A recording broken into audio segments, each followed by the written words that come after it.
ازيكم عاملين ايه؟ كذا حد بعت لي رسائل يسالني ازاي تخنتي كده وازاي قلبستي وبقلصتي بالحلاوه دي. مش تخن كده اللي هو تخن وحش واوفر، لا، تخن كده حلو ومخليني يعني تخينه تخن حلو، اللي هو اللبسه لايقه عليا، كل حاجه لايقه عليا، حاسه كده ان جسمي اتظبط، وشي اتظبط، ايديا، الخواتم اللي ما كانتش بتتلبس اصلا وبتقع من ايديا بقت تدخل خلاص وتتلبس وما تقعش من ايديا.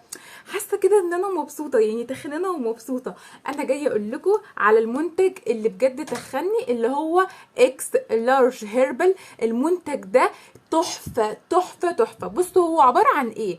هو عباره عن شوكولات كده، كاكاو، حاجه كده الطعم ده، على شويه فاكهه مجففه وشويه بروتينات ومكسرات، اللي هي الحاجات اللي بتبقى في الجيم، البروتينات اللي في الجيم بناخدها عشان الجيم والكلام ده، الحاجات اللي هي بتتخن بس بفايده، ان هو كمان بيزود مناعه الجسم، بيخلي مناعه الجسم تحفه، بيديكي طاقه وباور مش طبيعي، وبيجوع قوي يا جماعه، بيجوع قوي.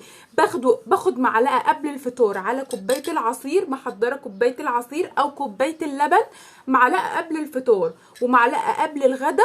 ولو فتح شهيتك قوي خديه مره واحده في اليوم، انا مش مسؤوله، ماليش دعوه. بجد يا جماعه تحفه تحفه، ومكوناته طبيعيه فظيعه، لازم تجربوه. هوريكم انا